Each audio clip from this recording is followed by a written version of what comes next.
Okay, good evening to all of you. तो जो last lecture था उसमें हम लोगों ने composition of two SHM having same period along the same path ये कंसेप्ट देखा था। और मैंने आपको पूरा डेरिवेशन लिख के दिया था। ओके, इन आपके टेक्स्ट बुक में अगर आप देखोगे तो उन्होंने कुछ पार्ट स्किप किया हुआ है। ओके, कि जैसे बेसिकली ये फॉर्मूला कहाँ से आया, R is equal to under root of A one square plus A two square plus two A one A two cos of five one minus five two. इसका पूरा डेरिवेशन हम लोगों ने लास्ट लेक्चर में लिया हुआ है। ठीक है, तो मेरा ये एक्सपेक्टेशन है कि जब आप आज का लेक्चर देखोगे तो जो पिछला डेरिवेशन है जो हम लोगों ने लिखा हुआ है, ओके, यानी यही जो अभी हम लोग डिस्कस कर रहे हैं, इसका पूरा आपके पास राइटिंग होना चाहिए। ओके, तो हम लोगों को दो इंपॉर्टेंट फॉर्मूले मिले। ओके, कि जब दो एस एच एम कंबाइन होते हैं। अच्छा, अभी जो दोनों एस एच एम है इनका इक्वेशन क्या है, X one is equal to A one sine of omega T plus phi one and X two is equal to A two sine of omega T plus phi two. Okay, दोनों जो S H M है वो एक ही particle के लिए। Okay, ऐसे नहीं कि दो अलग अलग पार्टिकल्स है। Okay, yes. और ऐसे इमेजिन करो कि दो अलग अलग फोर्सेस है जो साइमल्टेनियसली एक ही पार्टिकल के ऊपर एक्ट हो रहे हैं। और ऐसे इमेजिन करते हैं कि अगर एक ही फोर्स एक्ट होता एक टाइम पे, ओके, तो हम लोग बोलते हैं कि लेटेस्ट से अगर F1 एक्ट होता है तो जो एस एच एम होगा उसका इक्वेशन क्या रहेगा, x1 is equal to A one sine of omega T plus phi one. अगर सिर्फ F2 एक्ट होता है, ओके, तो हम लोग बोलेंगे कि जो उसका एस एच एम होगा that will be given by x2 is equal to A two sine of omega T plus phi two. Okay, लेकिन हम लोग बोलते हैं by the principle of superposition. Okay, हम लोग बोल रहे हैं F1 and F2 simultaneously act हो रहा है। ओके, तो हम लोग बोलेंगे कि जो अभी एस एच एम होगा, ओके, तो एस एच एम क्या होने वाला है, so that is given by this formula x is equal to R sine of omega T plus delta. जो नया वाला एस एच एम है उसका इक्वेशन ये रहेगा। ओके, तो हम लोग बोलते हैं this is the equation of an S H M of the same angular frequency hence same period but of amplitude R and initial phase delta. Okay, ये हम लोगों ने लास्ट लेक्चर में डिस्कस किया था। इसमें आपको ये ध्यान में रखना है कि जो पहले वाले दो इक्वेशन उसमें एम्पलीट्यूड क्या था, a one and a to. यहाँ पे जो एम्पलीट्यूड है वो क्या है, कैपिटल आर। ये पहली बात है। दूसरी बात, जो हम लोग बोलते हैं इपॉक। ओके, पहले वाले केस में फाइव वन था और फाइव टू था।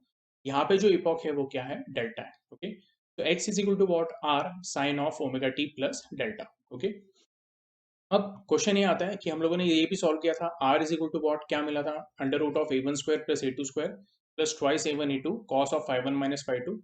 और डेल्टा का इक्वेशन इस तरह से मिला था, tan inverse of A one sine five one plus A two sine five two upon a one cos five one plus A two cos five two. यहाँ तक हम लोगों ने ये डेरिवेशन पूरा किया था। ठीक है, यस। तो अभी मैं क्या करता हूँ, ये जो दोनों इंपॉर्टेंट इक्वेशन मिले, ओके, वो मैं एक बार लिख लेता हूँ। सबसे पहले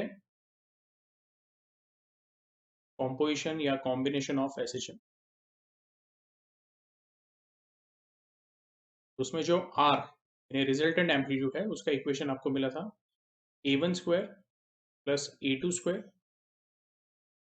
plus twice a one A two cos of five one minus cos five to.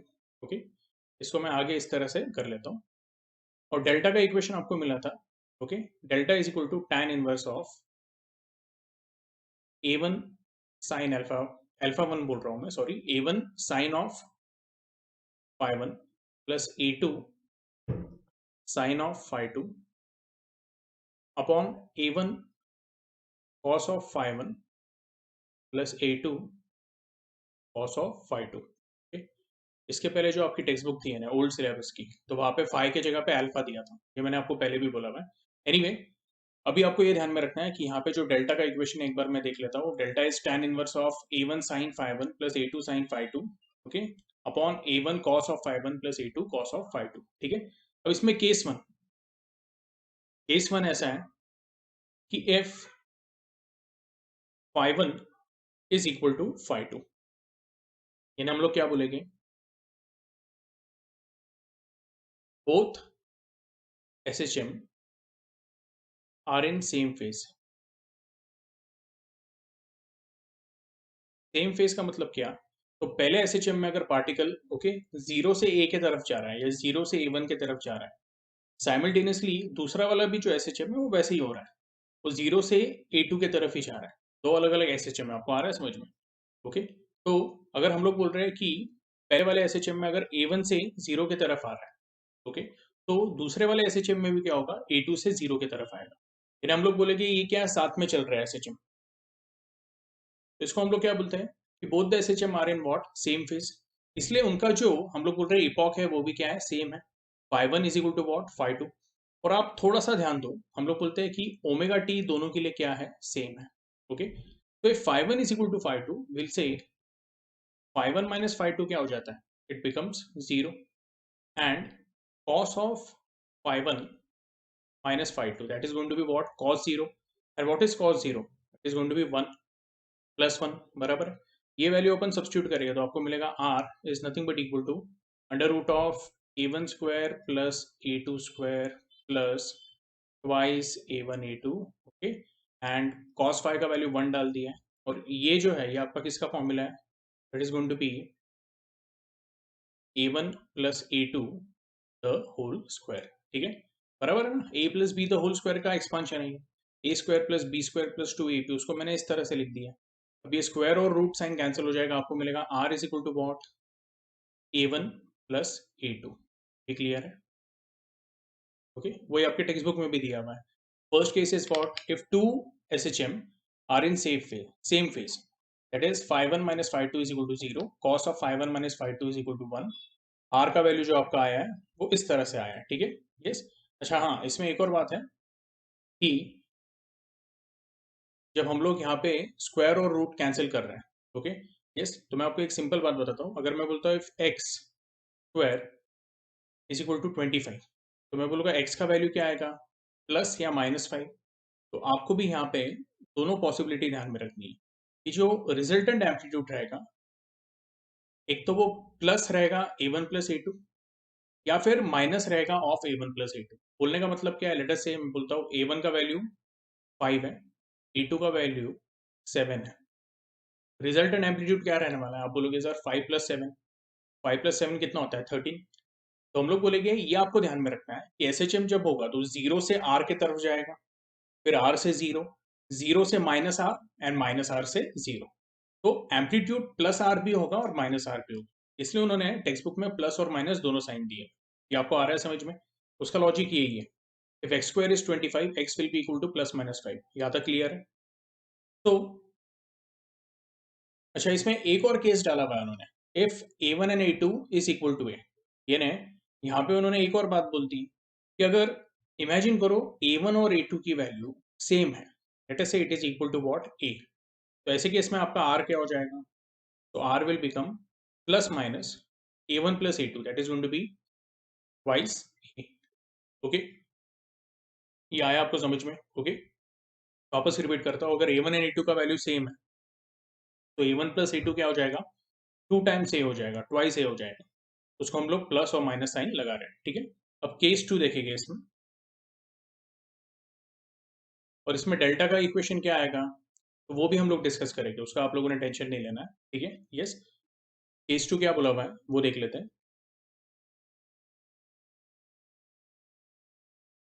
If two SHM are 90 degree out of phase, okay, yes. अब प्रैक्टिकली इसका मतलब क्या है, तो हम लोग बोल रहे हैं कि जो पहला वाला SHM है, तो वो जब जीरो से ए की तरफ आ रहा है, ये टाइम पे जो दूसरा वाला SHM है, ओके, तो एक तो वो हम लोग बोल रहे हैं पहले से ही ओके A2 पे पहुंचा हुआ है, और वो A2 से जीरो पे आने की कोशिश। देखो, फेज डिफरेंस पाई बाय 2 का मतलब क्या है कि 1/4 साइकिल का क्या है फर्क है। तो एकदम सिंपल है कि अगर पहले वाले एसएचएम में पार्टिकल मीन पोजीशन से स्टार्ट कर रहा है, ओके, यस, तो वो जीरो से ए की तरफ आ रहा है, तो दूसरा वाला जो है वो पहले से ही पाई बाय 2 फेज आ गया, यानी उसका पहले से ही 1/4 साइकिल हो चुका है। तो जो पहला वाला केस था जहां पे मैं बोल रहा था phi one is equal to phi two, उसका मतलब क्या है कि दोनों साथ में हो रहे थे। ये आपको आ रहा है समझ में? लेकिन अभी क्या होगा कि लेट अस से फर्स्ट वाला जो है, ओके, इसका मैं आपको डिफरेंस कैसे लिखना है वो बता देता हूँ। ओके, तो we say if phi one minus phi two is equal to 90 degree, okay, is equal to what, pi by 2 radian, okay, both are out of phase, out of phase नहीं बोलूंगा, out of phase यानी जो phase difference रहता है वो pi radian का होता है, both are having phase difference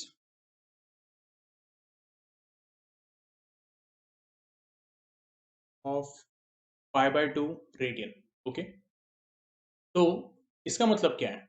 अब five one minus five two equal to 90, तो हम लोग बोलेंगे कि जो फाइव वन है वो शायद पहले चालू हो गया है। ओके, फाइव वन, या फिर मैं बोलूँगा कि जिसका ओके इपॉक फाइव वन है जो एस एच एम, वो पहले चालू हो गया है।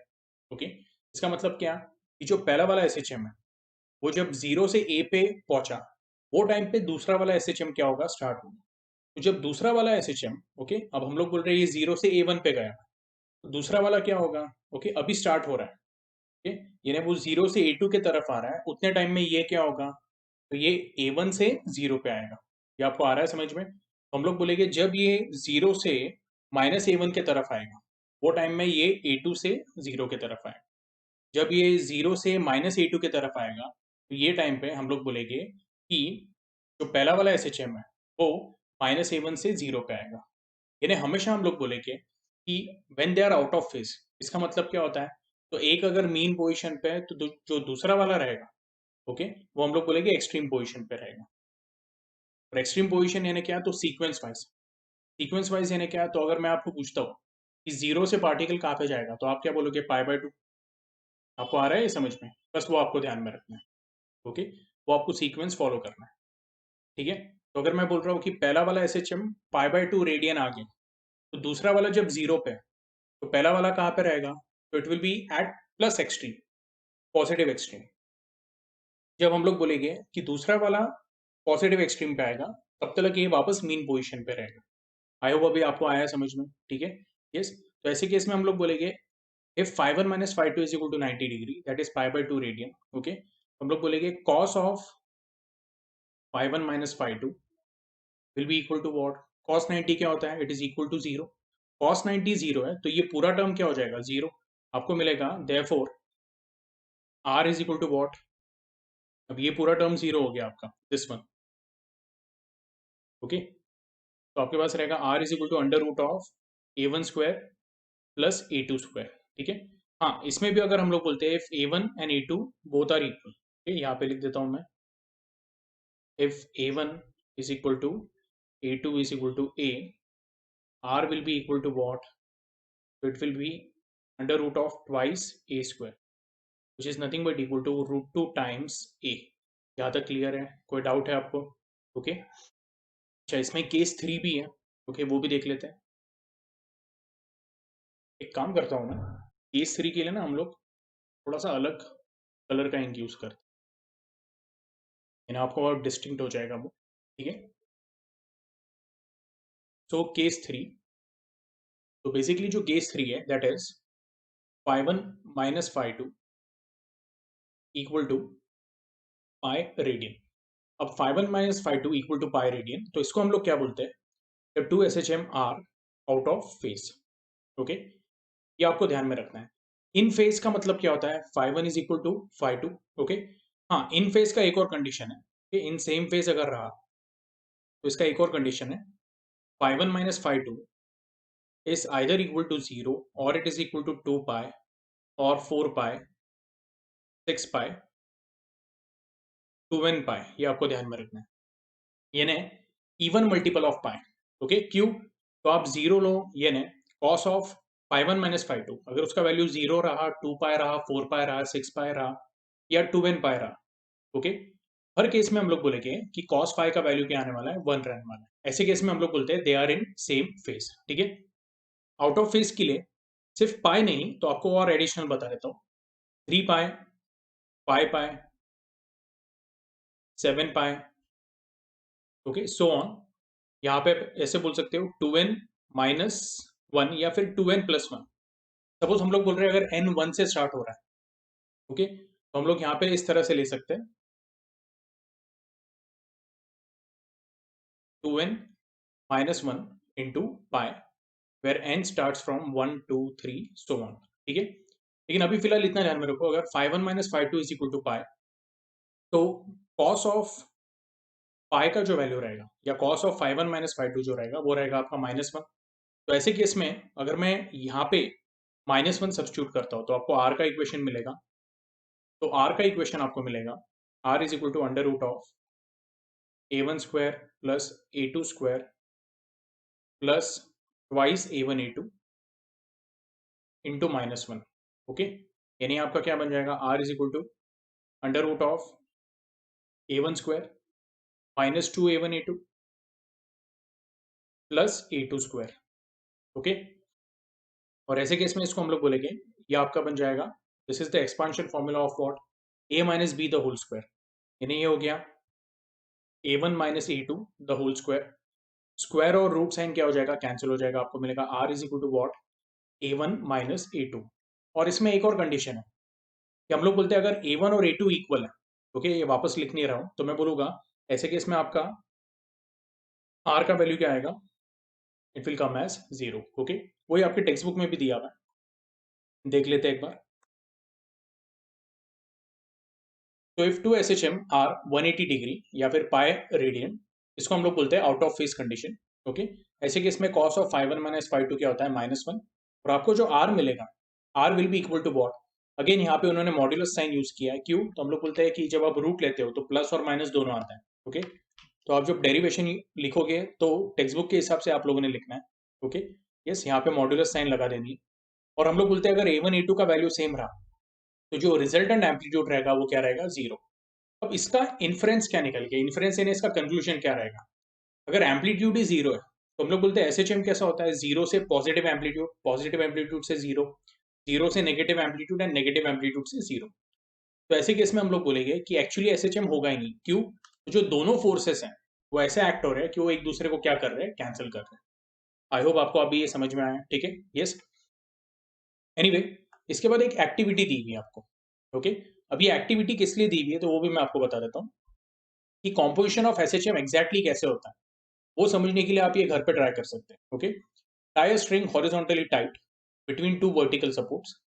To this string, tie three pendula, two of them of equal length, and the third one C not having the same length. लेकिन बहुत ज्यादा डिफरेंट भी नहीं। इसका मतलब क्या, तो एक स्ट्रिंग लेना है आपने, वो स्ट्रिंग को दो एंड पे क्या करना है, टाई कर देना है, ओके, एकदम टाइट। और उसको आपने तीन और स्ट्रिंग्स क्या करने हैं, लगाना, ओके। इसका डायग्राम कैसे आएगा मैं आपको यहाँ पे बता देता हूँ।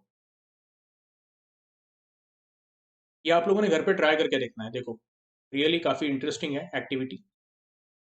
तो दो रिजिड सपोर्ट के बीच में एक स्ट्रिंग को टाई करो, और ये स्ट्रिंग को क्या करना है आपने, पहले तो दो पेंडुलम क्या करना है, अटैच करना है, ओके, लाइक दिस। ये तो दोनों का लेंथ क्या रखना है, सेम रखना है, ठीक है। यानी L1 और L2, तो हम लोग बोलेंगे L1 is equal to what, L2। और यहाँ पे मासेस भी अगर आपने आइडेंटिकल रखे तो भी ठीक है, लेकिन हम लोग बोलते हैं कि मासेस का इतना कोई बहुत ज़्यादा डिफरेंस नहीं आता है, या उसका बहुत ज़्यादा इफेक्ट नहीं पड़ता है, ठीक।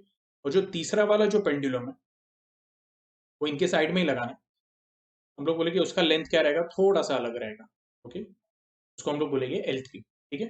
अब जो ये पेंडुलम है वो आपने ऐसे सस्पेंड किए हुए और वो ऐसे मूव होगी, यानी perpendicular to the plane of the string. कौन सा स्ट्रिंग, ये हॉरिजॉन्टल स्ट्रिंग। तो पेंडुलम ऐसे मूव हो रहा है, इमेजिन कर रहे हो आप, आई होप आपको समझ में आ रहा है, ठीक है। पेंडुलम ऐसे मूव नहीं होने चाहिए, ओके। तो along the direction of the string move नहीं होने चाहिए, परपेंडिकुलर टू द, हम लोग बोलेंगे direction of the string move होने चाहिए। यहाँ पे भी वही दिया हुआ है, oscillate the pendula A and B in the plane perpendicular to the horizontal string. ये आपको आया समझ में। It will be observe that pendulum C also starts oscillating in the same plane. और ये इनडायरेक्टली आपको क्या बताता है, ओके, ये इनडायरेक्टली आपको बताता है कॉम्पोजिशन ऑफ एसएचएम, उसका आपको एप्लीकेशन बताता है, एक एग्जांपल बताता है, ठीक है, यस। तो इसमें हम लोग बोलते हैं it will be observed that pendulum C also starts oscillating in the same plane with the same period as those of A and B। देखो हम लोगों ने क्या बोला है कि कॉम्पोजिशन ऑफ एसएचएम में ओमेगा क्या है, सेम। ओमेगा क्या होता है, 2 पाई अपॉन कैपिटल टी। अब ये जो पूरा डेरिवेशन था इसमें कहाँ पे भी हम लोगों ने ऐसा लिखा नहीं कि ओमेगा 1 एंड ओमेगा 2। दोनों ही केसेस में हम लोगों ने क्या बोला हुआ है कि जो एसएचएम है, दो अलग अलग एसएचएम है, उनका टाइम पीरियड या फिर एंगुलर फ्रीक्वेंसी क्या रहेगा, सेम रहेगा। तो कंडीशन वही है, जो पेंडुलम 1 एंड पेंडुलम 2 है, दोनों को एक जैसा ही ऑसिलेट करना है आपने, या फिर दोनों का पीरियड एक होना चाहिए, वो आगे पीछे मूव हो या कैसे भी हो। तो हम लोग बोलेंगे जो रिजल्टेंट एसएचएम मिलेगा आपको, या फिर जो थर्ड पेंडुला है उसका भी टाइम पीरियड क्या रहेगा, सेम रहेगा। तो वो आपको इनडायरेक्टली क्या बता रहा है, concept of composition of SHM, ठीक है। आई होप आपको ये क्लियर हुआ है। अब हम लोग बोलते हैं with this system and procedure we are imposing two SHM of same period. The resultant energy transfers through the string into third pendulum C and it starts oscillating. Special cases 1, 2 and 3 above can be verified by making suitable changes. Okay. अब इसके बाद जो next topic है हमारा that is energy of a particle performing SHM. Okay. तो basically जब मैं energy of particle performing SHM की बात करता हूँ तो यहाँ पे दो कंपोनेंट्स ऑफ एनर्जी के आते हैं. एक हम लोग बोलते हैं काइनेटिक एनर्जी और एक होता है पोटेंशियल एनर्जी. ठीक है. तो आपको बस यहाँ पे ये ध्यान में रखना है कि while performing an SHM the particle possesses speed, hence kinetic energy at all the position except at extreme position. क्योंकि हम लोग बोलते हैं एक्सट्रीम पोजिशन पे जाने के बाद उसकी वेलोसिटी क्या हो जाती है, जीरो हो जाती है, क्योंकि उसको रिटर्न होना रहता है मीन पोजिशन की तरफ. ओके. तो ऐसे केस में हम लोग बोलते हैं उसकी काइनेटिक एनर्जी क्या हो जाती है, जीरो. ठीक है. In spite of the presence of a restoring force, except at mean position, the particle occupies various position. This is an indication that work is done and the system has potential energy. अब आपको ये भी बात ध्यान में रखना है कि जब पार्टिकल एसएचएम कर रहा है, ओके, उसके ऊपर कॉन्स्टेंटली एक रिस्टोरिंग फोर्स एक्ट हो रहा है जिसका वैल्यू भी फ्लक्चुएट होते रहता है, क्योंकि रिस्टोरिंग फोर्स क्या रहता है, it is mass into restoring acceleration. And restoring acceleration क्या है, it is minus omega square x. तो जैसे एक्स का वैल्यू चेंज होता है, हम लोग बोलते हैं रिस्टोरिंग फोर्स का भी वैल्यू क्या होता है, चेंज होता है. लेकिन यहाँ पे एक इन्फॉर्मेशन दी हुई है. ठीक है. In spite of presence of restoring force accept eight mean position. इसका मतलब क्या है, हम लोग बोलेंगे मीन पोजिशन पे एक्स का वैल्यू क्या होता है, शून्य, जीरो.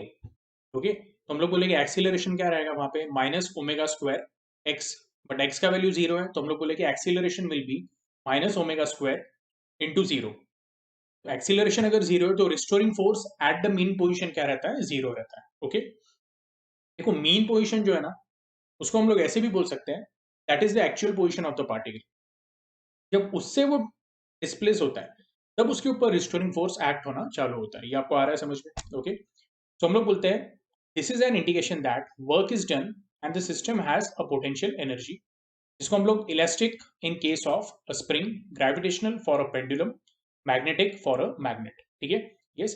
तो इसमें हम लोगों ने स्प्रिंग का तो केस देखा है, पेंडुलम और मैग्नेट का भी केस आगे देखने वाले हैं. ठीक है.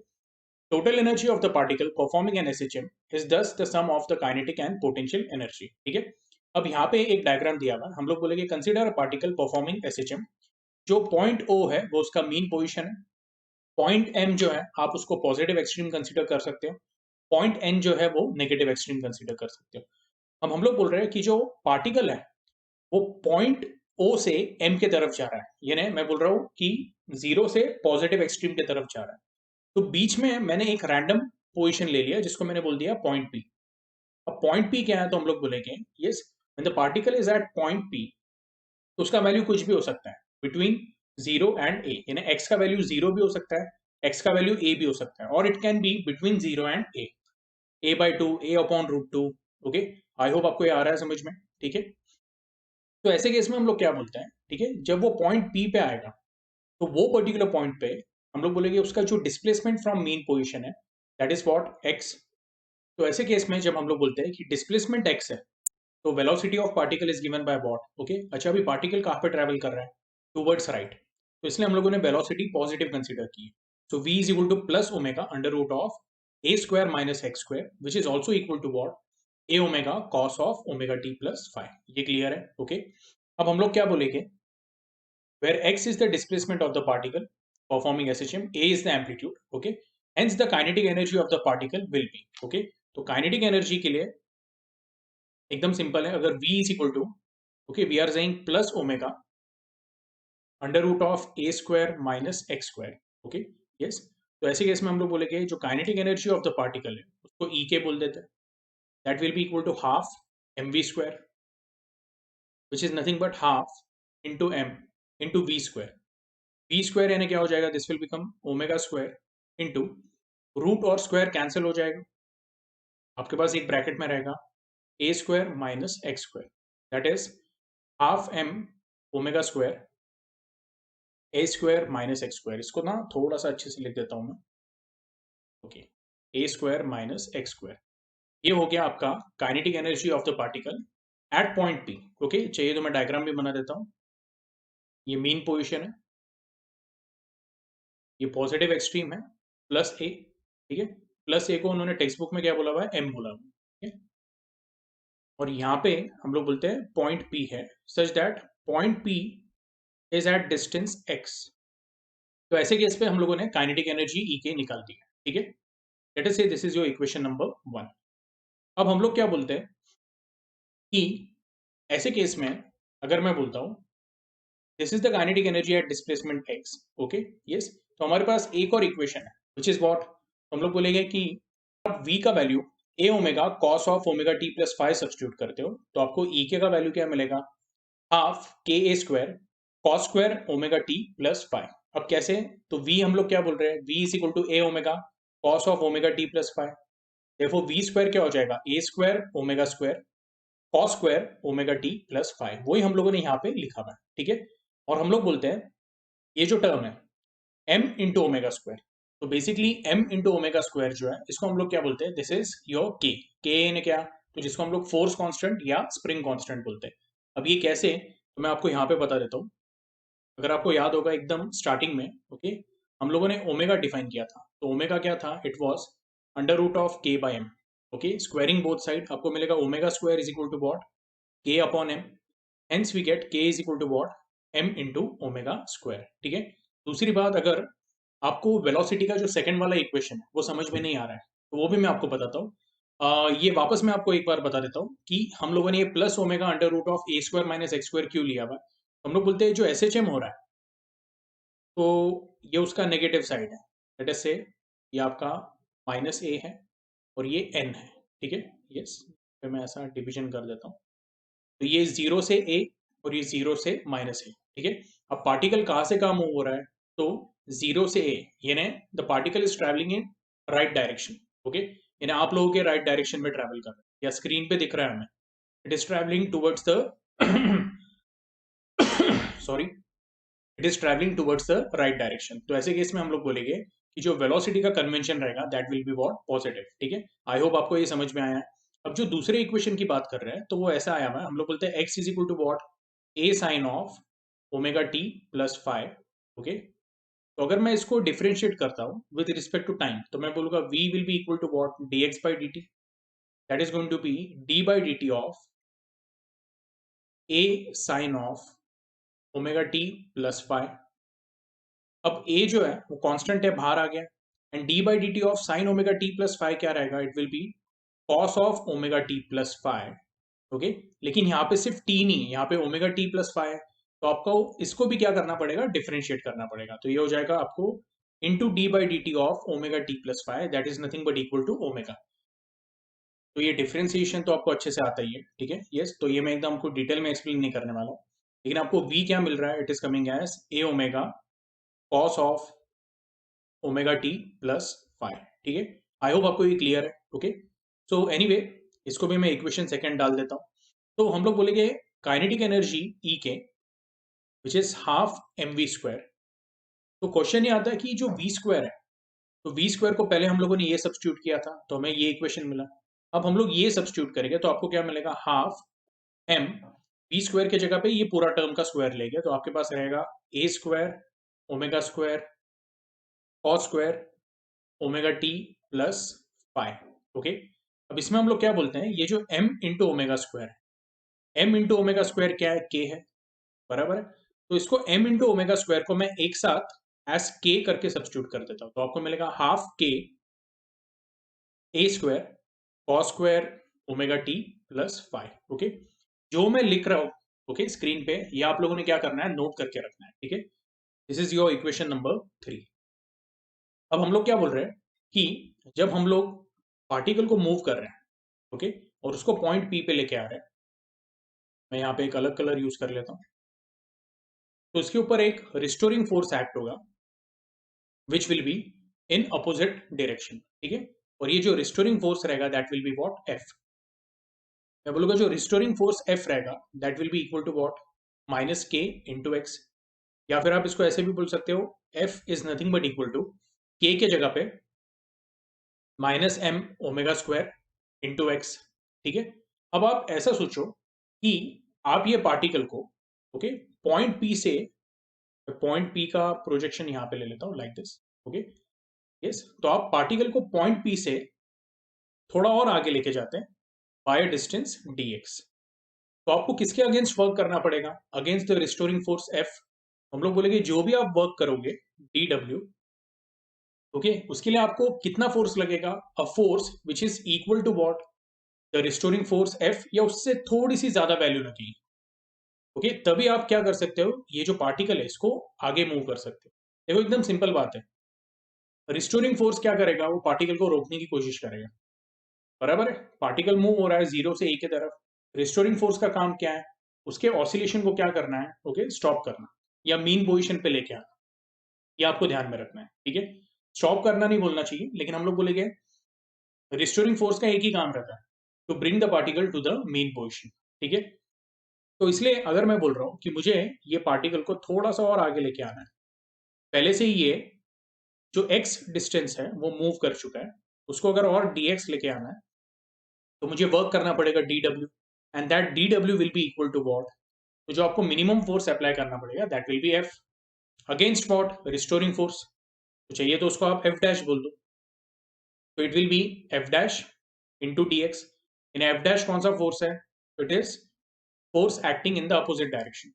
ये आपको क्लियर है? Okay, yes. या फिर आप ऐसे बोलेंगे the force which brings the particle, okay, from given point p to the new point which is at distance dx। आप इसको ऐसे भी बोल सकते हो dw is equal to what? Minus F into dx। यहाँ तक क्लियर है? अभी टेक्स्ट बुक में देख लेते हैं, यहाँ पे उन्होंने कंसेप्ट क्या दिया हुआ है। तो basically the restoring force acting on the particle is given by f is equal to minus k x, okay. और हम लोग बोलते हैं the external work done dw during this displacement when the particle is displaced further by infinitesimal displacement dx against the restoring force। तो वो क्या बोला हुआ है? dw is equal to f into minus D x बोला हुआ है। उन्होंने f into minus D x बोला हुआ है, मैंने आपको बोला है minus F into D x, एक ही बात है, नेगेटिव साइन एडजस्ट हो जाती है। ओके, एनीवे हम लोग जो f का वैल्यू है वो सब्स्टिट्यूट करते हैं। f का वैल्यू क्या है? It is minus k x, तो आपको मिलेगा माइनस f का वैल्यू क्या है, तो मैं यहाँ पे सब्स्टिट्यूट करता हूँ minus k x into D x. Basically आपको dw जो मिलेगा इट विल बी प्लस के एक्स इंटू डी एक्स, ठीक है? यहाँ तक क्लियर है? अब मैं बोलूंगा work done w to bring the particle, okay, from either 0 to x or you can say 0 to a। अब आपके टेक्स्ट बुक में अगर देखेंगे तो यहाँ पे जो लिमिट लिया हुआ है उन्होंने 0 से x लिया हुआ है, ओके। ये नहीं, अगर आप पार्टिकल को x से थोड़ा सा आगे लेके जाते हैं या पार्टिकल को आप dx से मूव कर रहे हैं तो dx डिस्प्लेसमेंट के लिए वर्क dw। तो अगर आप पार्टिकल को मीन पोजीशन से मूव कर रहे हो, ठीक है, कहाँ पे मूव कर रहे हो? पॉइंट p पे। तो ऐसे केस में हम लोग बोलेंगे मेन पोजीशन से पॉइंट P पे मूव करने के लिए आपको कितना वर्क करना पड़ेगा? Okay, that work will be what? W, which is integration of what? dw। लेकिन आप कहाँ से कहाँ मूव कर रहे हो? 0 से x। ये आपको आ रहा है समझ में? अच्छा, अभी ऐसे केस में हम लोग बोलेंगे so integration of dw is nothing but equal to 0 to x kx dx। ये हो गया W, k को बाहर ले लिया, integration of 0 to x dx, ठीक है? अब यहाँ पे इंटीग्रेशन का बेसिक फॉर्मूला क्या है? तो integration of x raise to n dx it is nothing but equal to x raise to n plus one upon n plus one. तो वो लॉजिक से हम लोग बोलेंगे जो आपका w आएगा that will come as k, okay. यहाँ पे स्क्वायर ब्रैकेट ले लेते हैं, ये हो जाएगा आपका x raise to one plus one that is 2 upon 2, और इसका जो लिमिट है वो है 0 से x। ये क्लियर है? तो जब हम लोग इसमें लिमिट सब्स्टिट्यूट करेंगे तो आपको मिलेगा k इंटू ब्रैकेट, ये हो जाएगा x square upon 2 minus 0 square upon 2। यानी पहले अपन ने x सब्स्टिट्यूट किया और फिर 0 सब्स्टिट्यूट किया। ये तो आपने इंटीग्रेशन में सीखा हुआ है, ठीक है? तो आपका w फाइनली क्या आएगा? ओके, ये तो पूरा टर्म 0 हो गया। You will get it will be half k into x square, okay. ये w को हम लोग ऐसे भी लिख सकते हैं, k का वैल्यू क्या है? It is equal to m into omega square. तो w is equal to half m omega square into x square. ये क्लियर है? ठीक है। अच्छा, अभी इसमें एक और बात आपको ध्यान में रखनी, ओके, यस, कि ये जो W है तो work done on the particle by the applied force, okay, not the restoring force, ये ध्यान में रखना है, या work done against the restoring force, ऐसा बोल सकते हो आप। Okay, so work done against the restoring force is stored in the form of potential energy. तो ये जो W का आपका एक्सप्रेशन है, that is actually expression of what, potential energy. Okay, चाहिए तो इसको हम लोग ऐसे लिख देते हैं, पोटेंशियल एनर्जी को, जैसे काइनेटिक एनर्जी को E के लिखा हुआ है, पोटेंशियल एनर्जी को मैं EP लिख देता हूँ, विच is half m omega square x square. यहाँ तक क्लियर है? हाँ, अभी इसमें हम लोग बोलेंगे सपोज आप ये वाला इक्वेशन सब्स्टिट्यूट करते हो, ये रिजल्ट को हम लोग क्या बोलते हैं, दिस इज योर इक्वेशन 3, इसको मैंने इक्वेशन 4 बोल दिया। सपोज अगर आप ये वाला इक्वेशन यहाँ पे सब्स्टिट्यूट करते हो तो आपको EP क्या मिलेगा, EP will be equal to half m omega square x square के जगह पे आएगा a square sine square omega t plus 5, बराबर है। ओके, देखो E के क्या आया था, तो आपको मिला था half m a square omega square cos square omega t plus 5, यहाँ पे क्या आ रहा है, sign square omega t plus 5 आ रहा है। अब इसमें अगेन आप एक सब्स्टिट्यूशन ऐसे कर सकते हो, m into omega square. Okay, ये जो पार्ट है m इंटू ओमेगा स्क्वायर, इसको आप के सब्स्टिट्यूट कर दो तो आपको मिलेगा EP is nothing but equal to half k a square sine square omega t plus 5। Okay, तो ये ऐसे बहुत सारे अलग अलग फॉर्म आपको काइनेटिक एंड पोटेंशियल एनर्जी के मिल सकते हैं। ठीक है, अब टेक्स्ट बुक में देख लेते हैं, तो पोटेंशियल एनर्जी का इक्वेशन क्या बोला हुआ है टेक्स्ट बुक में, अगर आप थोड़ा ध्यान से देखोगे, it is equal to what, half k a square sine square omega T plus 5। Okay, that is के जगह पे क्या डाला है उन्होंने, m ओमेगा स्क्वायर, और टेक्स्ट बुक में ये गलती की उन्होंने कि जो पार्ट है ये cos square omega T plus 5 जो है वो गलत है, ये आपका साइन स्क्वायर ही रहना चाहिए, ये आपको आ रहा है समझ में। ओके, देखो E के क्या आया था, हाफ के square cos square omega T plus 5, ये आपका रहेगा हाफ के square sine square omega T plus 5। यहाँ पे गलती से उन्होंने ये कॉस स्क्वायर का टर्म दिया हुआ है। ठीक, इसको मैं मार्क करके रखता हूँ, ये गलत है, ये आप लोगों ने आपकी टेक्स्ट बुक में भी क्या करना है, करेक्शन करना। ठीक है, हम लोग बोलेंगे thus with the time, okay, it varies as sine square theta. Okay, ये अभी हम लोग थोड़ा बाद में डिस्कस करेंगे, फिलहाल अभी सिर्फ इतना ध्यान में रखो, ये जो कॉस स्क्वायर है उसके जगह पे क्या होना चाहिए, साइन स्क्वायर होना चाहिए। ठीक है, यस, और हम लोग बोलते हैं कि जो पोटेंशियल एनर्जी है, okay, it depends on what, तो sine square omega T plus 5, और ये जो ओमेगा टी प्लस 5 है उसको उन्होंने क्या बोला हुआ है, थीटा बोला हुआ है, इसलिए उन्होंने डायरेक्टली बोला हुआ है कि जो पोटेंशियल एनर्जी है it varies as sine square theta, that is it varies as sine square omega T plus 5। यहाँ तक क्लियर है आप लोगों को? ओके, अब हम लोग बोलेंगे जो total energy of the particle वो क्या है, तो E is equal to what, E K plus E P, यानी एनी इंस्टेंट पे, ओके, हम लोग बोलेंगे जो पार्टिकल एसएचएम कर रहा है उसकी टोटल एनर्जी क्या है, it is sum of the kinetic and potential energy. तो इसमें मैंने अगर इनको ऐड कर दिया तो आपको मिलेगा half m omega square bracket ए square minus x square plus half m omega square x square. तो इसको जब आप आगे सॉल्व करोगे, ओके, तो आपको जो आंसर मिलेगा that will be what, half m omega square A square minus x square, इसको जब एक्सपांड करोगे तो आपको मिलेगा हाफ m ओमेगा स्क्वायर ए square minus half m omega square x square plus half m omega square x square. Okay, तो चाहिए तो मैं आपको यहाँ पे दिखा देता हूँ, ये टर्म को क्लियर कर देते पूरा स्क्रीन को। ओके, तो E is equal to what, E K plus E P. Okay, ये आपका है हाफ m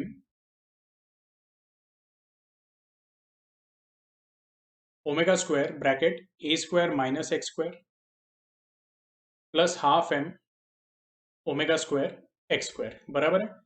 चाहिए तो इसमें से आप half m omega square directly common ले लो, तो आपको क्या मिलेगा ब्रैकेट में, a square minus x square plus x square, ये क्लियर है। तो इसमें ये दो कैंसिल हो जाएंगे और आपको मिलेगा energy of the particle, total energy of the particle which is in SHM, it is nothing but equal to half m omega square A square. ठीक है, अब इसमें आपको एक बात ध्यान में रखना है कि जब मैं वेलोसिटी का इक्वेशन बोलता हूँ तो it is what, plus minus omega under root of a square minus x square. अब ये केस में हम लोगों ने सिर्फ प्लस ओमेगा लिया हुआ, लेकिन इन जनरल हम लोग बोलते हैं एसएचएम का इक्वेशन क्या होता है, वेलोसिटी का, ओके, या फिर पार्टिकल का जो वेलोसिटी का इक्वेशन होता है in SHM, it is given by plus minus omega under root of a square minus x square. तो ऐसे केस में मैं बोलूँगा वी मैक्स जो रहता है, ओके, वो हमें क्या मिलता है, तो when we say x is equal to 0, तो ऐसे केस में आपको मिलेगा this will be plus minus omega under root of what, A square, that is going to be plus minus, can say omega into a, और you can say plus minus a omega. ठीक है, सिर्फ अगर मैं magnitude की बात करता हूँ, ओके, तो मैं ऐसा बोलूंगा squaring both side, v square max will be equal to what, plus minus का स्क्वायर पॉजिटिव ही रहने वाला है, तो ये आपका आएगा a square omega square. So can I say ये सब्सटीट्यूशन अगर ऊपर किया तो आपको मिलेगा total energy is nothing but equal to half m v max का स्क्वायर। ये आपको आ रहा है समझ में? ओके, तो ये भी रिजल्ट क्या करना है आप लोगों ने नोट करना है। लेट अस से जो पिछला वाला था वो इक्वेशन 4 था या इक्वेशन 5 था, जो भी है, मैं इसको इक्वेशन 5 बोल देता हूँ। ठीक है, ये आप लोगों ने देख लेना है जो भी इक्वेशन है। ठीक है, यस। तो हम लोग क्या बोलेंगे अभी कि आपका ये तो इक्वेशन आ गया है, now this is the expression of the total energy of the particle at point p, okay, where m omega and a are constant, the total energy of the particle at any point is what, constant. Okay, yes। अच्छा, omega का value क्या है, 2 pi N है, तो अगर हम लोगों ने ये सब्स्टिट्यूट किया तो हमें क्या मिलेगा, हाफ एम, ओमेगा की जगह पे 2 पाई एन डाल दिया, ओके, उसका स्क्वायर इंटू ए स्क्वायर। तो बेसिकली आपको क्या आएगा यहाँ पे, ये भी चलो आपको सॉल्व करके बता देता हूँ। So we say total energy E which is equal to half M omega square A square. ठीक है, हम लोग बोलते हैं हाफ कांस्टेंट है, एम कांस्टेंट है और ओमेगा भी कांस्टेंट है, और ओमेगा का वैल्यू क्या है, इट इज 2 पाई एन, उसका स्क्वायर इंटू ए स्क्वायर, ये आपका हो जाएगा half m 4 pi square n square ए स्क्वायर। यानी टोटल एनर्जी आपका कितना आया, 2 वन जा 2, 2 जा, यानी ये आपका हो जाएगा 2 पाई स्क्वायर एन स्क्वायर ए स्क्वायर इंटू एम। ये एक्सप्रेशन आपको ध्यान में रखने की जरूरत नहीं है, आपको सिर्फ ये ध्यान में रखना है, और ओमेगा का वैल्यू आपने राइटली क्या करना है, सब्स्टिट्यूट करना है। ठीक है, यस। देखो ये जितने भी इक्वेशंस है ना, ये फॉर्म है, एक फॉर्म को सॉल्व करके दूसरा फॉर्म मिलेगा। तो फिजिक्स में आप अगर इसको लर्न करते हो, ओके, या बाय हार्ट करते हो, तो ये गलती कभी करनी नहीं। आपको बस ध्यान में रखना है कि जो मेन इक्वेशन है वो आपका ये वाला इक्वेशन है, इसमें फिर आप अलग अलग कंडीशंस क्या करोगे, ओके, जैसे ओमेगा का वैल्यू 2 पाई एन सब्स्टिट्यूट किया तो आपको जो इक्वेशन मिल रहा है that is coming as 2 pi square n square A square into m. आपके टेक्स्ट बुक में भी वही दिया हुआ है, 2 पाई स्क्वायर एन स्क्वायर ए स्क्वायर इंटू एम। ओके, और एन स्क्वायर जो है, तो we say n is nothing but frequency, frequency of oscillation, तो n is also equal to what, 1 upon t. ये सीखा हुआ है हम लोगों ने। एन क्या है, तो हम लोग बोलते हैं फ्रीक्वेंसी, एन कैपिटल टी क्या है, टाइम पीरियड, हम लोग बोलते हैं दोनों एक दूसरे के रेसिप्रोकल है। वो लॉजिक से n is equal to 1 upon t. अब n equal to 1 upon t substitute किया तो आपको मिलेगा 2 pi square m into a square upon capital T square. Okay, this is the total energy in SHM, which is directly proportional to the mass of the particle, the square of the amplitude, okay, the square of the frequency, the square, the force constant, sorry, and inversely proportional to the square of the period. Okay, ये इसमें बस आपको इतना ध्यान में रखना है। Okay, ये जितने भी टर्म्स हैं, अगर आप ऊपर वाला इक्वेशन देखोगे तो हम लोग बोलेंगे total energy is proportional to what, okay, it is proportional to square of frequency, square of amplitude and the mass of the particle. और अगर नीचे वाला इक्वेशन लेते हो तो total energy is proportional to what, mass of the particle, square of the amplitude and inversely proportional to the square of the time period. ये clear है? ठीक है, अब इसके बाद एक एक्टिविटी दी है, तो हम लोग बोलते हैं to start a pendulum swinging usually pull it slightly to one side and release, what kind of energy is transferred to the mass in doing this. Okay, describe the energy changes that occur when the mass is released. Is there any other way to start the oscillation of a pendulum? Which energy is supplied in this case? Okay, अब ये जितनी भी cases हैं, okay, तो जब मैं simple pendulum ये topic ले, जब हम लोग स्टार्ट करेंगे वो टाइम पे ये सब केसेस या जो क्वेश्चंस हैं वो क्या करेंगे, हम लोग डिस्कस करेंगे। ठीक है, यस। अच्छा, अभी इसके अंदर ही हम लोग कुछ स्पेशल केसेस देखते हैं एट मीन पोजिशन। ओके, तो मैं एक काम करता हूँ, यहाँ पे पहले तो इसको क्लियर कर देता हूँ पूरा।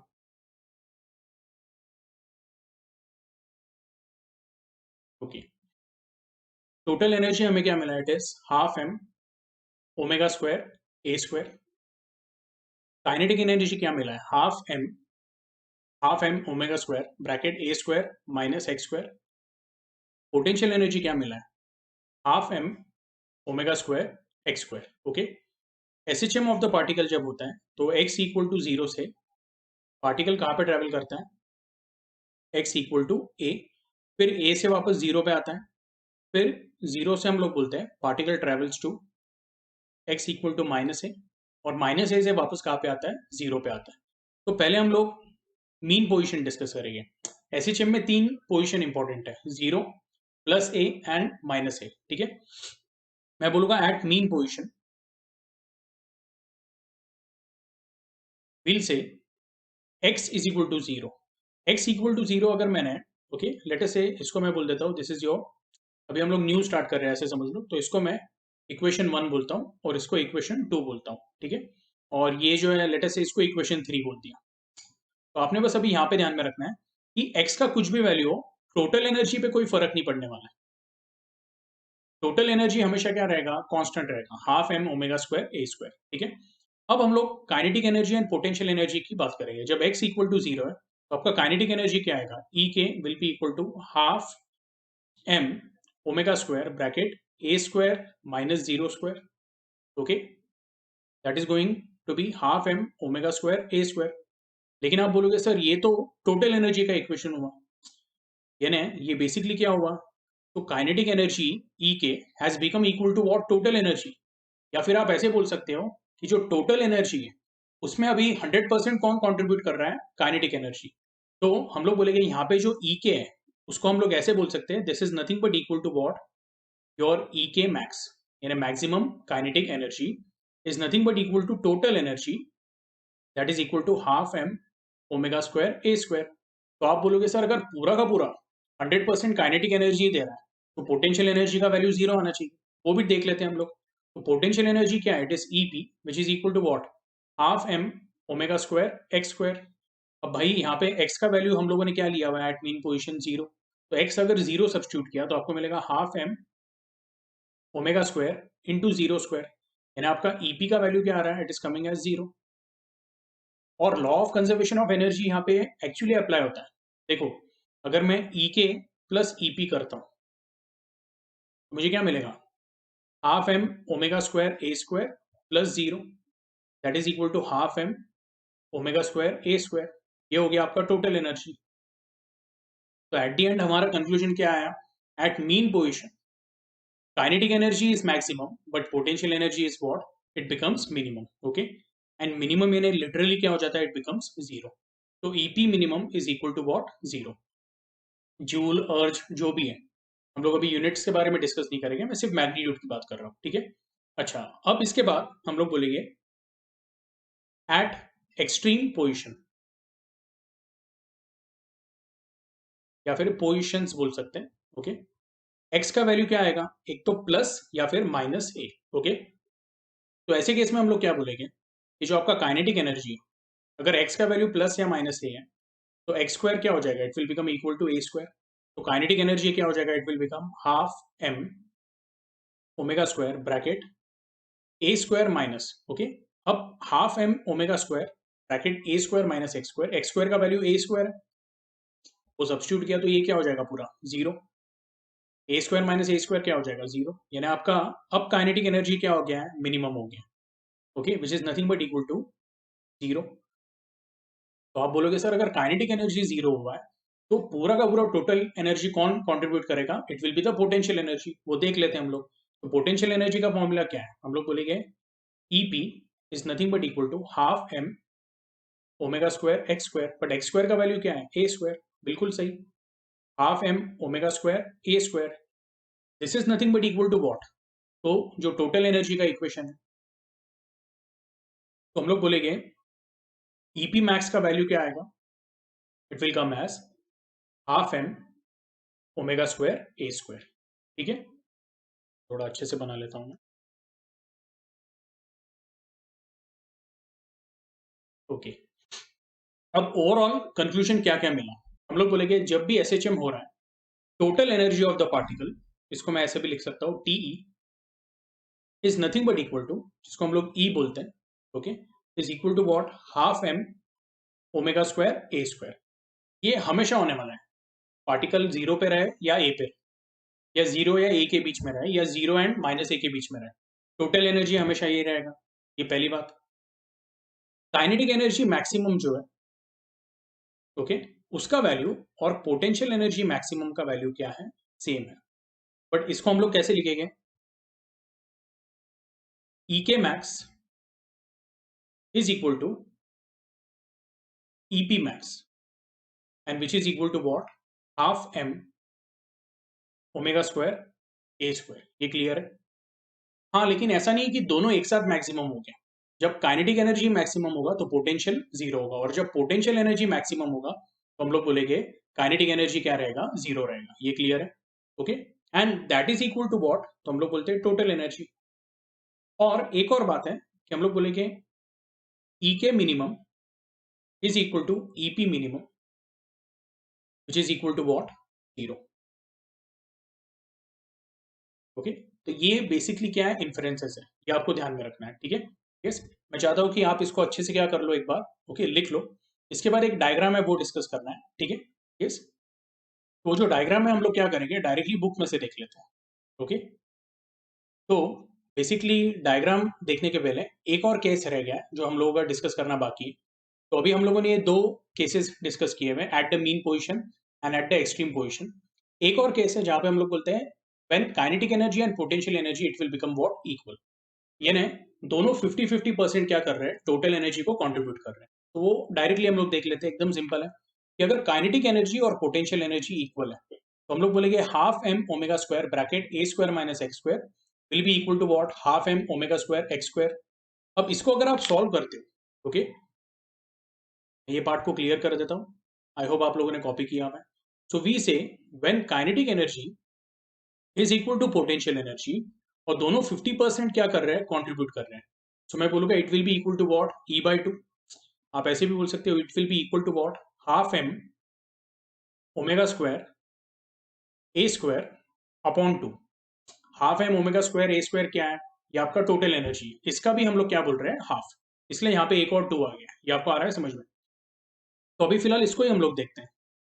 मैं बोलूंगा अगर kinetic energy is equal to potential energy, that is half M omega square bracket A square minus x square is equal to half M omega square into x square. Okay, तो इसमें हम लोग बोलेंगे हाफ एम ओमेगा स्क्वायर क्या हो जाएगा, cancel हो जाएगा। You will get A square minus x square is equal to X square, that is A square is equal to what, minus x square इधर आके प्लस एक्स स्क्वायर हो जाएगा, this will become two X square. Therefore हम लोग बोलेंगे X square is equal to what, a square upon 2. Therefore, x will be equal to what? Plus minus. Okay, this is going to be a upon root 2. Okay, तो जब x का value plus minus a upon root 2 होता है तो आपको क्या मिलेगा, kinetic energy will be equal to what, एकदम सिंपल है, this will become what, half M omega square A square. अब हम लोग बोल रहे हैं एक्स स्क्वायर का वैल्यू क्या आ रहा है, ए स्क्वायर अपॉन 2 आ रहा है, तो ये बन जाएगा आपका half M omega square A square minus A square by two, that is going to be a square by two. And similarly मैं बोलूंगा पोटेंशियल एनर्जी क्या होगा, half M omega square x square. तो एक्स स्क्वायर का value क्या है, a square upon two, both will be equal to what, E by two. Okay, yes, तो यही आपको यहाँ पे दिया हुआ है। Case 3, if kinetic energy is equal to potential energy, तो पोजिशन क्या रहेगा, X will be equal to what, either plus और minus A upon root two. तो ये पॉइंट पे आपको ध्यान में रखना है। ठीक है? अच्छा, अगर आप मुझे पूछोगे sir A upon root to यानी उसका वैल्यू क्या आएगा, तो आप इसको कैलसी पे भी सॉल्व कर सकते हैं और लॉग टेबल से सॉल्व कर सकते हैं। आपको मिलेगा this will be plus minus 1 upon root two जो वैल्यू रहता है that gives you 0.707 approximately times a. यानी जब आपका एसएचएम होगा, ओके, तो जब 0.707 टाइम्स ए यानी ऑलमोस्ट 70 या 71%, ओके, पार्टिकल ए के तरफ चला गया, जीरो से लेके एक तक की जो जर्नी है उसमें जब उसने अपना 71% या 70.7% कंप्लीट किया, तब हम लोग बोलते हैं पोटेंशियल और काइनेटिक एनर्जी का वैल्यू क्या रहता है, इक्वल रहता है। आई होप आपको ये समझ में आया है। ठीक है, तो एनीवे अब एक और कंडीशन है, चौथा वाला, when x is equal to what, either plus और माइनस a बाई टू। ऐसे केस में क्या होता है, हम लोग बोलेंगे potential energy, it becomes what, half K X square. K यानी क्या है, हम लोग बोलते हैं it is M omega square. आपके टेक्स्ट बुक में कभी उसको के बोला हुआ है, कभी एम ओमेगा स्क्वायर बोला है, आपने इससे कंफ्यूजन नहीं पालना है, ठीक है। तो आइदर के या एम ओमेगा स्क्वायर, दोनों ही आपको ध्यान में रखना है, ठीक है। एनीवे एक्स का वैल्यू अगर अपन ने plus minus A by to डाला तो एक्स स्क्वायर क्या हो जाएगा, it will become a square upon four. Okay, therefore आपको यहाँ पे शायद क्लियर समझेगा नहीं, मैं आपको यहाँ पे ही लिख के बता देता हूँ। For X, for X equal to plus minus A by two, X square is equal to what, A square upon four. तो ऐसे केस में मैं बोलूंगा काइनेटिक एनर्जी जो रहेगा that will become what, half M omega square bracket A square minus x square, that is going to be what, half M omega square A square minus A square by four, यानी कितना हो जाएगा, 3/4 ए square. तो आपका kinetic energy क्या आएगा, it will come as 3/4, bracket use करते हैं हम लोग, into half M omega square ए स्क्वायर। ओके, यानी काइनेटिक एनर्जी हो गया आपका 3/4 टाइम्स ई। अगर काइनेटिक एनर्जी 3/4 टाइम्स ई हो गया, यानी 75% ऑफ ई हो गया, तो डेफिनेटली पोटेंशियल एनर्जी क्या होगा, it will become 25% of E. तो आपको ये ध्यान में रखना है, जब x equal to A by two है तो वहां पे हम लोग बोलेंगे काइनेटिक एनर्जी जो है वो कितना है, 75% कॉन्ट्रीब्यूट कर रहा है, और पोटेंशियल एनर्जी जो है वो 25% कॉन्ट्रीब्यूट कर रहा है ऑफ टोटल एनर्जी। वही आपके टेक्स्ट बुक में भी दिया हुआ है। ओके, तो energy is 25% potential and 75% kinetic, ठीक है। अब ये जो ग्राफ है, ये ग्राफ बहुत ही सिंपल है। ओके, अब ये कैसे प्लॉट किया है तो वो भी मैं आपको बता देता हूँ, 2 मिनट में हो जाएगा। ये जो भी लिखा हुआ है इसको क्या करना है, आप लोगों ने नोट करना है। अभी फिलहाल मैं इसको क्लियर कर रहा हूँ। तो ग्राफ एकदम सिंपल है। ओके, सबसे पहले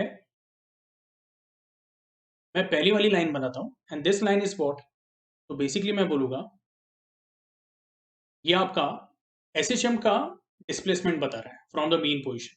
तो this is x equal to zero, this is x equal to a, and this is x equal to minus a, ठीक है। अब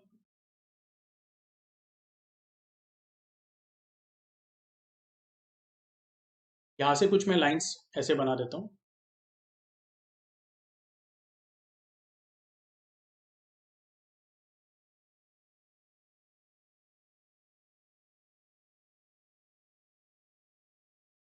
ओके,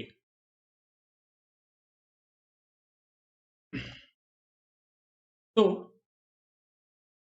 अभी आप बोलोगे सर ये जो लाइन बनाई है वर्टिकल लाइन, वो किसकी लाइन है, तो मैं बोलूंगा वो एनर्जी की लाइन है। तो ये पॉइंट पे हम लोग बोलेंगे एनर्जी का वैल्यू क्या है, ई इक्वल टू जीरो, ये पॉइंट पे। ओके, टोटल एनर्जी नहीं, ये आपका एनर्जी एक्सिस है, ऐसा समझ लो। ओके, मैं एसएचएम के एनर्जी की बात नहीं कर रहा हूँ। और यहाँ पे जो एनर्जी का वैल्यू है that is equal to what, मैं बोलूंगा it is equal to half M omega square A square. ये क्लियर है। ओके, तो हम लोग बोलेंगे जो ई मिनिमम है that is equal to what, zero, and यहाँ पे चाहिए तो मैं लिख देता हूँ ई मैक्सिमम जो है that is equal to half M omega square A square, ठीक है। अब हम लोग एक अलग कलर यूज कर लेते हैं, रेड कलर। तो सबसे पहले मैं बात करूंगा ओके पोटेंशियल एनर्जी की। तो हम लोग बोलते हैं at X equal to zero, okay, potential energy क्या रहेगा, हम लोग बोलते हैं पोटेंशियल एनर्जी का फॉर्मूला है half M omega square x square. तो एक्स इक्वल टू जीरो पे पोटेंशियल एनर्जी क्या रहने वाला है, it is going to be zero. Okay, yes. तो मैं रेड कलर से पोटेंशियल एनर्जी का ग्राफ ड्रॉ करूंगा। एट जीरो पोटेंशियल एनर्जी जो है वो हम लोग बोलेंगे दैट इज मीन पोजिशन पे we get P minimum which is equal to zero, या आप इसको ईपी मिनिमम भी बोल सकते हैं। ओके, और eight extreme position when x is equal to plus और माइनस ए आपको पी मैक्सिमम मिलेगा। और पी मैक्सिमम क्या मिलने वाला है, that is going to be half M omega square A square. यानी जब आप एक्स इक्वल टू ए पे जाएंगे तो पोटेंशियल एनर्जी का वैल्यू मैक्सिमम हो जाता है, या फिर आप एक्स इक्वल टू माइनस ए पे जाएंगे तो भी पोटेंशियल एनर्जी का वैल्यू क्या हो जाता है, मैक्सिमम हो जाता है। लेकिन अगर आप इसको थोड़ा ध्यान से देखोगे तो हम लोग बोलते हैं कि जो पोटेंशियल एनर्जी का इक्वेशन है EP, that is equal to what, half M omega square x square. इसमें हाफ एम ओमेगा स्क्वायर क्या है, कांस्टेंट है। मैं बोलूंगा EP is proportional to what, X square. तो यहाँ पे हम लोग बोलेंगे कि since the proportionality has a quadratic term, okay, यानी ये सेकंड ऑर्डर का टर्म हुआ, तो यहाँ पे जो ग्राफ बनेगा वो ग्राफ कैसा रहेगा, that will B parabolic in nature like this. ये मेरा एकदम नीट नहीं है, लेकिन आई होप आपको आ रहा है समझ में। तो ये इस तरह से एक पैराबोला होगा, जैसे प्रोजेक्टाइल मोशन में देखा था हम लोगों ने, ओके। तो वैसा ये इन्वर्टेड पैराबोला है, ऐसा समझ लो, ठीक है। अब ये हुआ, जो ग्राफ बनाया हुआ है ये पोटेंशियल एनर्जी का ग्राफ है, ओके। यस, अब काइनेटिक एनर्जी की बात करते हैं। तो हम लोग बोलते हैं अगर मीन पोजीशन पे पोटेंशियल एनर्जी 0 है तो काइनेटिक एनर्जी क्या रहता है, मैक्सिमम। यानी यहाँ पे क्या रहेगा, के ई मैक्सिमम रहेगा। ये थोड़ी देर पहले हम लोगों ने लिखा हुआ है, at mean position. And at extreme position हम लोग बोलते हैं काइनेटिक एनर्जी जो रहेगा वो क्या रहेगा, इट विल बी मिनिमम। तो के ई मैक्स की जगह पे यहाँ पे आप ई के मैक्स भी लिख सकते हो। अभी फिलहाल मैं इसको ऐसे लिख देता हूँ, ई के मैक्स, और ये आपका हुआ दिस ई पी मिनिमम। यहाँ पे भी आपको क्या मिलेगा, ई पी, सॉरी ई के मिनिमम। काइनेटिक एनर्जी का बना रहे हैं, इधर भी मैंने ई पी मिनिमम लिखा हुआ है, okay, इसको कट कर देता हूँ, is going to be E के मिनिमम, ओके। एनीवे, तो अभी जो ये वाला जो हम लोगों ने बनाया हुआ है ये किसका ग्राफ है, पोटेंशियल एनर्जी का, ओके। और ये जो अभी ग्राफ तैयार होगा, चाहिए तो मैं इसको डॉटेड लाइन से दिखा देता हूँ लाइक दिस, या फिर एक अलग कलर यूज कर लेते हैं, that will be better. Black colour से दिखा देता हूँ मैं।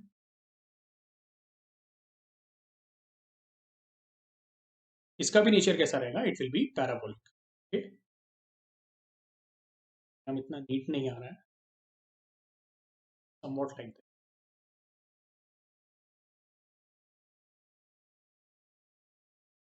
आई होप आपको आया समझ में, ओके। तो ये वाला ग्राफ आपका काइनेटिक एनर्जी का है और ये पोटेंशियल एनर्जी, ठीक है। यस, वही ग्राफ आपको यहाँ पे दिया हुआ है। अब एक पॉइंट पे ऐसा बोला है कि जो काइनेटिक एनर्जी और पोटेंशियल एनर्जी के जो ग्राफ्स है वो क्या हो रहे हैं, इंटरसेक्ट हो रहे हैं, यस, यानी ये दो पॉइंट्स।